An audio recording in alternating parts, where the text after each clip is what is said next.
날이 좀 추워져 가지고요. 뭐 차 얘기 좀 해볼까 해요.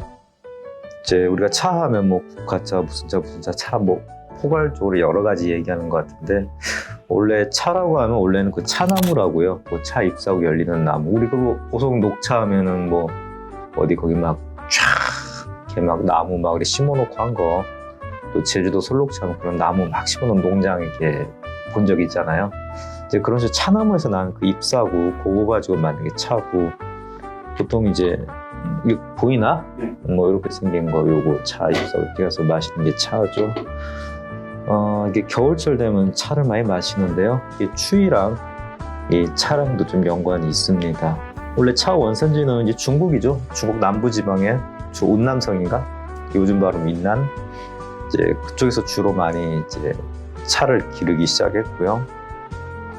차가 이제 그쪽 지방 이제 윈난성 사람들한테는 이게 어떤 기호식품이라기보다는 이제 좀 약 같은 거였어요. 좀 의료용으로 좀 몸 아픈 사람들 치료하는 목적. 그다음 또 제사, 조상들한테 제사 지낼 때 그런 고차 오래된 그 차나무에서 잎사고 따가지고 그걸 특별하게 바치고 하다는 게, 원래 이제 그 소수민족들, 이제 중국 원래 본토 말고 이제 좀 쉽게 말해서 오랑캐 땅에서 이제 많이 먹던 건데, 이제 이게 중국에 이제 좀 넓게 좀 퍼지기 시작한 계기는 이제 종교입니다.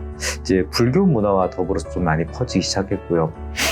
이제 불교 이제 보통 참선, 이제 어디 뭐 템플스테이 이런 거 해보면은 이제 참선 같은 거 하잖아요. 명상 같은 거. 이제 그런 거 할 때 아무래도 차가 이제 카페인 같은 게 있으니까 좀 각성 효과도 좀 있고, 그 다음에 이제 차를 마시면 좀 배가 따뜻해지면서 머리가 좀 시원하게 맑아지는 효과가 있기 때문에 아마 스님들이 참선할 때 차를 갖다가 많이 애용했던 것 같습니다. 그래서 이제 위진남북조 시대 때 이제 불교가 쫙 퍼지면서 스님들 중심으로 해가지고 차가 쭉 퍼졌고요. 그리고 커피도 마찬가지예요. 커피가 처음에 이제 이슬람권에서 퍼지기 시작했잖아요. 커피도 이제 그 이슬람 어떤 그 신비주의 수도승들, 그 수피들 사이에서 이렇게 기도하고 명상할 때, 그때 이제 머리 좀 맑게 하려고 커피가 퍼지기 시작했었던 거고요. 차도 비슷합니다. 그렇게 승려들 사이에서 이렇게 퍼지기 시작했고, 그 다음에 이제 불교를 좀 넘어서 좀 이제 귀족이라든지 어떤 좀 부자들 사이에 좀 확 퍼지게 된 계기는 송나라 때, 이제 그때 좀 일반인들한테도 많이 퍼지기 시작했답니다. 이제 우리나라도 이제 고려 시대 때 이제 송나라랑 교류하면서 좀 차 문화가 많이 퍼지기 시작했고, 또 고려 자체가 이제 불교를 좀 숭상하는 나라였기 때문에 이제 고려 시대 때 이제 자연스럽게 차가 이제 사회 전반적으로 좀 많이 퍼지기 시작했습니다. 그러다가 조선 시대 때 와가지고 좀 불교 문화를 조금 억압하면서 좀 자연스럽게 좀 차 문화도 좀 같이 조금 억압됐던, 이제 그렇다고 해서 차를 갖다 많이 뭐 안 마시냐 그러면 조선시대 차를 좀 많이 마셨던 것 같습니다. 그리고 뭐 우리 이제 물론 이제 일반 뭐 평민들은 뭐 농사 짓거나 뭐 이런 분들은 옛날에 뭐 좀 먹고 살기 바쁘니까 차까지 마시지는 않았지만, 그래도 좀 부유한 사람들 또는 양반들은 좀 차를 많이 마셨다고 하고요. 특히 이제 고종 황제가 이제 차 애호가였다고 하죠. 우리 좀 약간 오해하고 있는 건데요.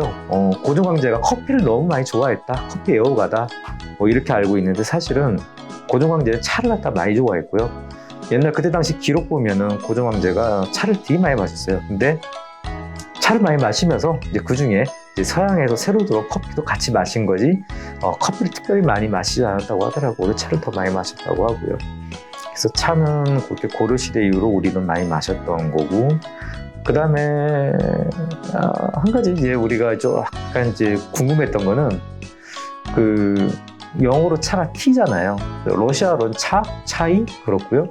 유럽 나라들 보면은 어떤 나라는 이걸 차라고 발음하고요, 어떤 나라는 티라고 발음합니다. 그래서 왜 이게 다를까 싶어서 한번 이렇게 찾아보니까, 이제 무역할 때 이제 그 중국에 이제 그 항구 통해서 막 무역을 많이 했는데요. 이제 푸젠성 그쪽 지방의 항구들을 통해서 이제 무역했을 때는, 그 푸젠성 지방에서는 이걸 갖다가 이제 고노시로 발음을 했어요. 그래서 그게 이제 영어권에서는 이제 영국 상인들은 그걸 이제 T라고 이렇게 번역해서 이렇게 T라고 알려지게 됐고요. 광동성에서는 이걸 차라고 발음했어요. 그래서 그게 광동성 통해서 무역을 했던 이제 유럽 국가들은 이게 발음이 차로 된 겁니다. 그래서 이게 중국이라는 나라가요, 우리랑 좀 다르게 이제 많이 넓잖아요. 넓고 사실은 뭐 중국이 뭐 다 한족이라고 하지만 사실 여러 민족들이 이제 융합된 게 한족이고요. 그래서 이제 사투리가 많이 심하거든요. 그래서 그 중국도 이제 사투리에 따라서 이제 특히 이제 광동성, 푸첸성도 뭐 그렇게 멀리 떨어져 있는 동네는 아닌데 이제 사투리가 좀 서로 많이 달랐던 것 같아요. 그래서 푸첸성 쪽은 T, 그다음에 이제 광동성 쪽은 이제 차 이렇게 해서 이렇게 유럽 나라에 이렇게 소개가 됐다고 하더라고요. 우리나라는 이걸 갖다가 이제 그 두 가지 방언 다 들어와 있는 것 같아요. 우리나라 한자로는 그게 차라고 썼는데 발음할 때 차라고 발음하는 경우도 있고 이제 다라고 발음하는 경우도 있죠. 우리가 차례 지내다 할 때는 차라고 발음하고 흔하게는 그냥 차 이렇게 발음하는데 간혹 가다 보면 우리 이걸 차도라고 발음하지 않고 다도라고 발음할 때가 있잖아요. 그래서 다도 쓰기도 하고 차도 쓰기도 하는 것 같습니다.